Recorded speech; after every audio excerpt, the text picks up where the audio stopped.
supposed to be at the job site that morning. I know that now. I've thought about it more times than I can count.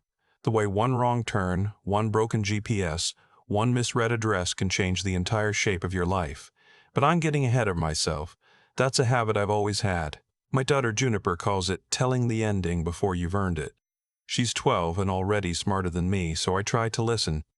My name is Thomas Aldridge. I'd been a licensed electrician for going on 14 years, working mostly residential but taking commercial jobs when the schedule allowed. I drive a '9 Chevy pickup that has a crack in the left side mirror I keep meaning to fix, and I pack my lunch every day because the markup on sandwiches near job sites is genuinely criminal. I am not a man with a story worth telling, or so I believed for most of my adult life. Juniper's mother left when Junie was 3, not dramatically, not the way you see in movies, with screaming and door slamming and a suitcase thrown down the stairs. She just got quieter and quieter over about 6 months, and then one Tuesday morning she told me she'd made a different life in her head, one where she was someone else entirely, and she needed to go find out if that life was real. I didn't fight it. I don't know if that was strength or just exhaustion, but I didn't fight it. I signed the papers, I kept the apartment, I kept Juniper, and I went back to work. That was 9 years ago. Most mornings I drop Junie at Westfield Elementary by 7:45, stop at the same gas station on Birch for a large coffee and a breakfast sandwich I eat with one hand on the steering wheel, and I'm on site by 8:15. I don't think much during that drive. I listen to sports radio or I listen to nothing, which is its own kind of noise. I've learned that the most important thing a single parent can do, the thing nobody tells you, is to become very efficient with your feelings. You process them fast, you put them somewhere, and you move on, because the kid needs breakfast and the pipes don't care that you're tired. The job that June morning was a gut renovation on an older home that had been converted into a small office building about 20 minutes outside the city. I pulled up expecting the usual. A foreman I'd worked with before, a couple of other tradespeople, maybe a dumpster full of drywall chunks and somebody's questionable playlist bleeding out of a Bluetooth speaker. What I did not expect was the car parked directly in front of the access gate. It was a black Audi, the kind so quiet and so new you barely register it as a car, more like a piece of architecture that happened to have wheels, and standing next to it, holding a phone to her ear with one hand and a folded set of blueprints, she clearly didn't know how to read with the other, was a woman in a blazer that cost more than my truck. She saw me pull up and she lowered the phone. "Is this the Callaway conversion?" she said. "Not hello, not good morning, just straight to business." "It is," I said. "Thomas Aldridge, electrical." She nodded like she was filing that away. "The panel access is on the wrong side of the building for the planned configuration. I flagged it 3 weeks ago and apparently nobody." She stopped, took a breath. "I'm Diane Callaway. I own the building." I said something like understood, and we went from there. I didn't think about her after that first day, that's the truth. I was under the house running conduit by 9 a.m., and I didn't surface until noon, and by the time I was back in my truck that evening, all I was thinking about was whether I'd remembered to leave a note for the neighbor who picked Junie up on Thursdays.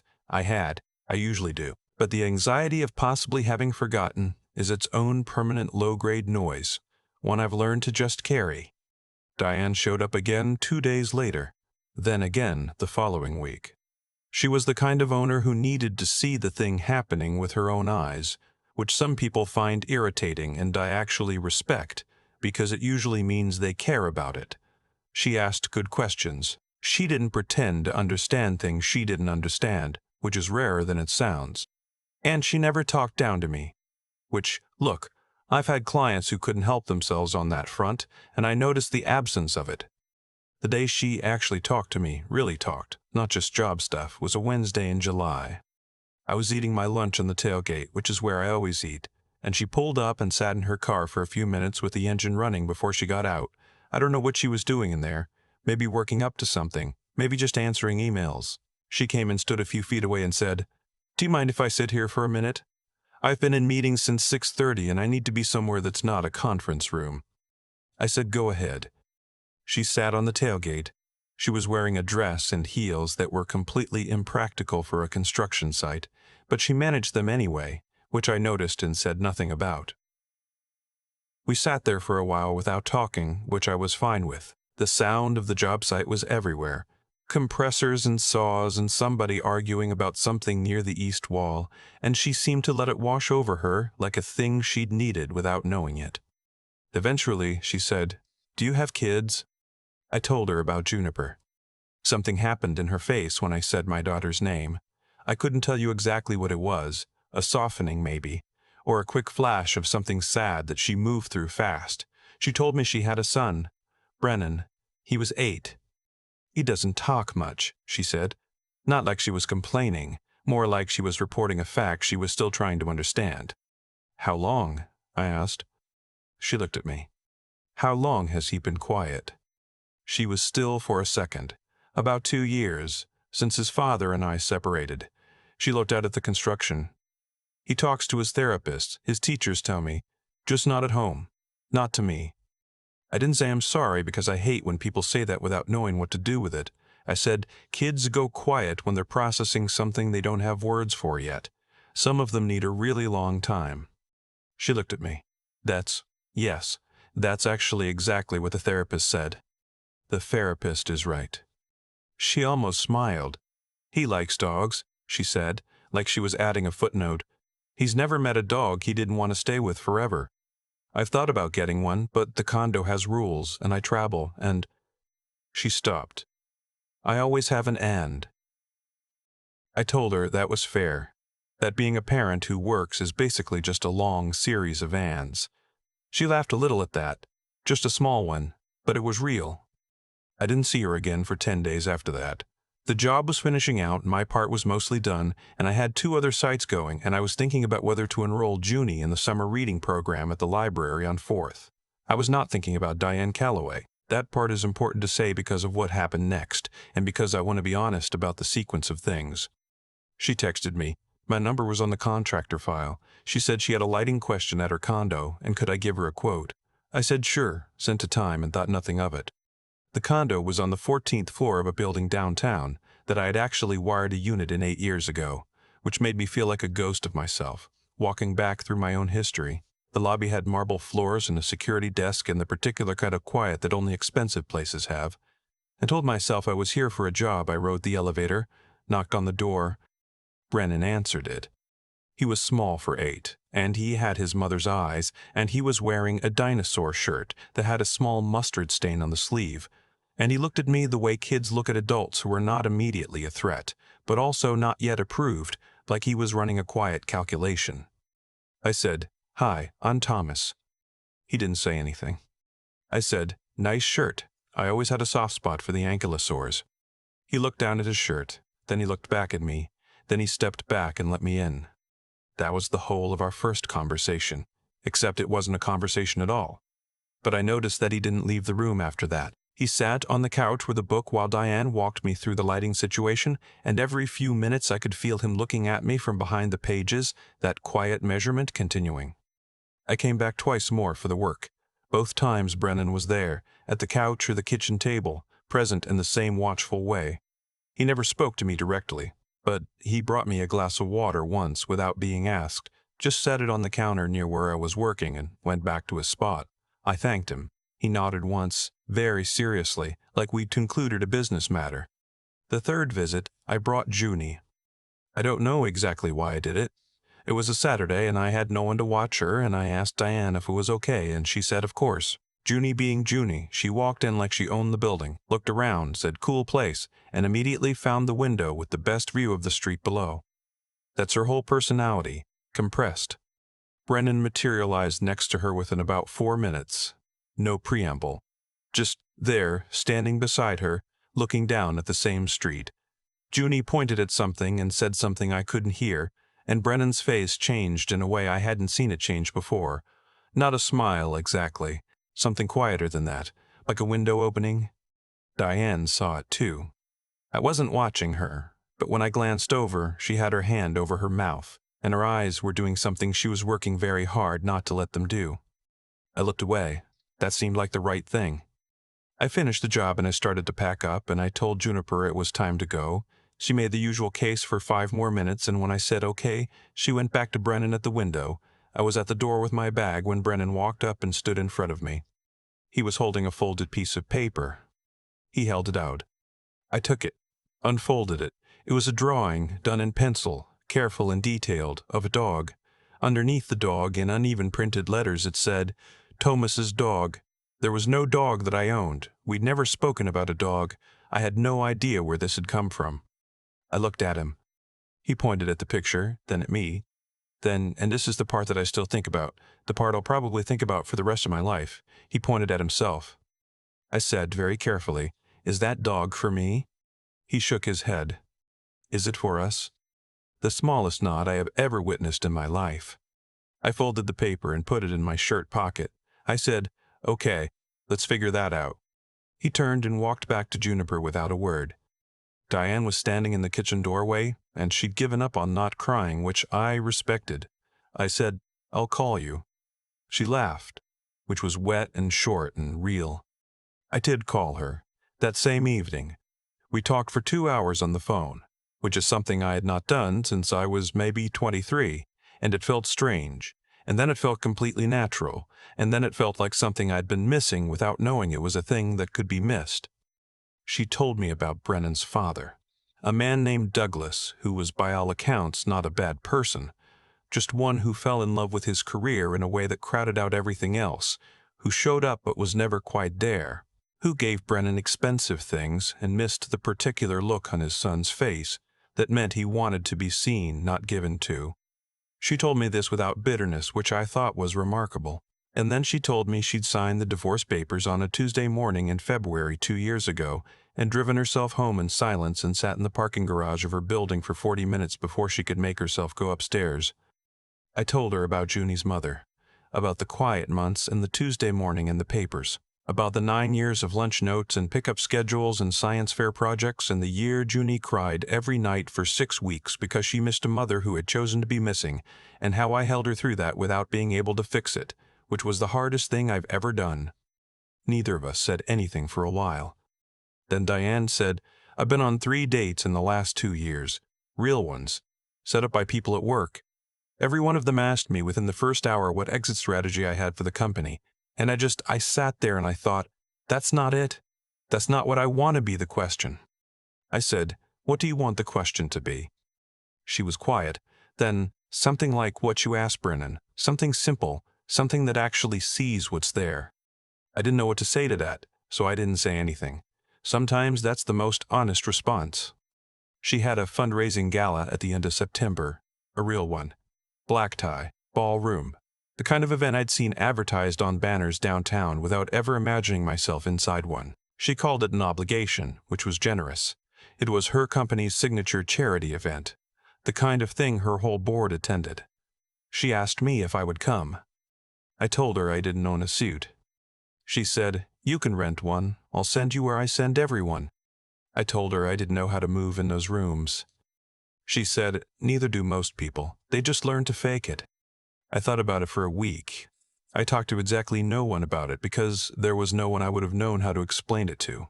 I dropped Junie at school and drove to jobs and ate my gas station sandwiches and thought about a woman on a 14th floor who had asked me something close to seeing me, and about a kid who drew a dog and meant something by it.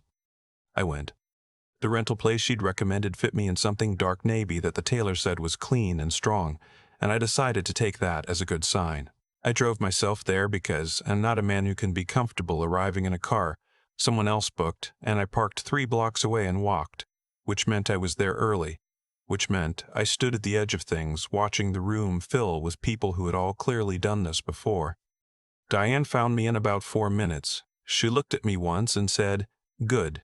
Not hello, not compliments about the suit, just good. Like I'd passed a check I hadn't known I was taking. We weren't anything yet officially. We'd had dinners, 2 of them, just us, and one with the kids where Brennan and Junie had consumed an alarming quantity of breadsticks while playing something on Junie's phone, side by side, not talking and needing no words. It was still new, still careful, still the kind of thing I didn't have language for. The event was fine. I don't have a better word.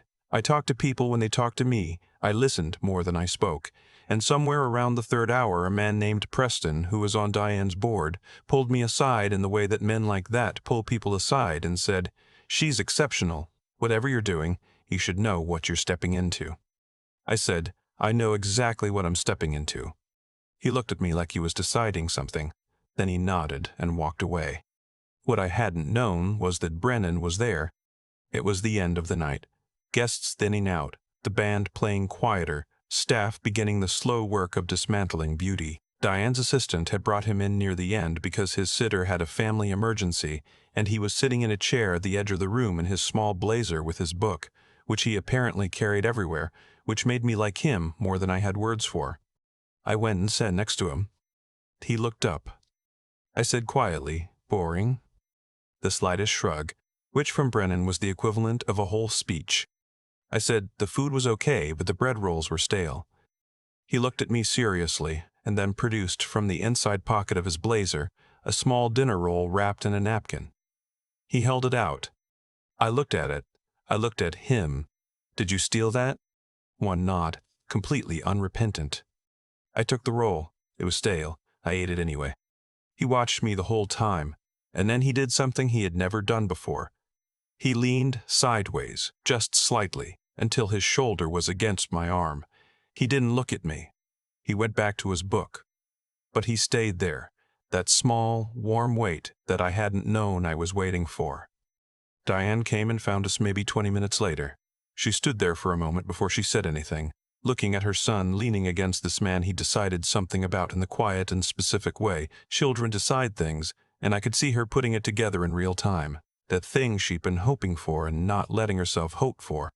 She sat down on Brennan's other side. "Ready to go?" she said. Brennan shook his head. She looked at me. I raised one shoulder. Not my call. We sat there, the three of us, in the thinning room, while the night wound down around us. I thought about Juniper, home with my neighbor, asleep by now probably, her own small certain presence that I had built my whole life around. I thought about how the most important things that had ever happened to me had happened without any fanfare at all. A quiet Tuesday morning, a folded piece of paper, a bread roll wrapped in a napkin. About a week later, Juniper asked me, in the direct and surgical way that 12-year-olds ask things, "Are you and Diane like a thing?" I said I wasn't sure yet. She said, "Brennan texted me. He says he wants a dog." I said, "I know. He says he wants it to be our dog." I looked at her. She looked back at me with the calm, patient expression of someone who already knows how the story ends and is simply waiting for the adult to catch up. "Yeah," I said. "I know that too." She nodded, went back to her phone. We got the dog 3 weeks later, a rescue named Archie, medium-sized and deeply undignified in the way the best dogs are, with one ear that stood up and one that didn't. We drove out together, all four of us, in my truck with the cracked mirror, which was too small for 4 people and one overexcited dog, and somehow perfect for exactly that. Junie held Archie in the back seat and talked to him non-stop the whole drive home. Brennan sat next to her with his hand in Archie's fur and didn't say a word. He didn't need to. There is a person in your life. There is one, or there was one, or there will be one, who simply slowed down enough to see you. Not what you could do, not who you could become. Just you, exactly as you were, on an ordinary day when you needed someone to notice. I needed it, even when I didn't know I was asking. Brennan needed it before he had the words to say so. I wonder sometimes, late at night, if Diane had needed it longest of all. Who is that person for you? The one who didn't fix anything, didn't promise anything, who just stopped and saw you. Have you ever told them what that meant? If you haven't, maybe today is the day. I keep coming back to the bread roll. Not the gala, not the blazer I rented, not the moment Diane looked at me across a ballroom full of people who had known her for years and said simply, "Good." I keep coming back to a small boy who smuggled a dinner roll into his jacket pocket, held it out to me without a word, and watched me eat it like that was the most natural transaction in the world, because I think that's where it actually started. Not the first day on the job site, not the first phone call, not even the drawing of the dog, the bread roll, the quiet decision to share something small with someone he decided, in his own internal way, was worth sharing it with. What I've come to understand is that nothing that happened between the 4 of us was accidental, even if none of it was planned. Every choice made a path, and every path led somewhere specific. I showed up at that job site on time, every day, and did my work honestly. I ate my lunch on the tailgate because that's what I do. I didn't try to impress anyone. And somehow, precisely because I wasn't trying to impress anyone, a woman on a 14th floor eventually found it easier to breathe sitting next to me than inside any conference room she'd ever been in. You can't manufacture that. You can only be the kind of person who makes it possible. That's the thing about integrity. The real, unglamorous kind. It's not what you do when people are watching. It's what you pack for lunch, and whether you bother to fix the crack in your side mirror, and whether you hold your daughter through 6 weeks of nighttime crying without once making her feel like she's too much to carry. Brennan didn't choose me because I was impressive. He chose me because I was consistent, because I showed up the same way twice and then a third time, and he could feel that there was no version of me hiding behind the version he was looking at. And Juniper, I think about her more than she knows, watching all of this. She came into that condo and stood at a window and pointed at something on the street, and a boy who hadn't spoken in 2 years materialized beside her in 4 minutes because she was simply herself, fully and without apology, and that kind of ease is its own invitation. I didn't teach her that directly, but I think children learn it from watching their parents decide, every ordinary day, whether to be honest or to perform. She'd watched me be honest for 12 years. She knew how. The hardest part of resilience isn't the dramatic moments. It's the Tuesdays. It's the 9 years of gas station sandwiches and pickup schedules and science fair trifold boards. It's deciding, again and again, not to become bitter about what left, and to instead stay genuinely curious about what might arrive. I could have closed off after Junie's mother went quiet. A lot of people do. I understand why. But I kept showing up, to the job, to my daughter, to my own life, and eventually the life showed up back. I don't think any of us get to choose the moment that changes things. We only get to choose who we're being when it arrives. Brennan leaned against my arm because I was already there, already steady, already someone he'd decided he could trust with the weight of himself. That's the whole thing. That's all of it. Be that person, even on the days no one is watching, especially then.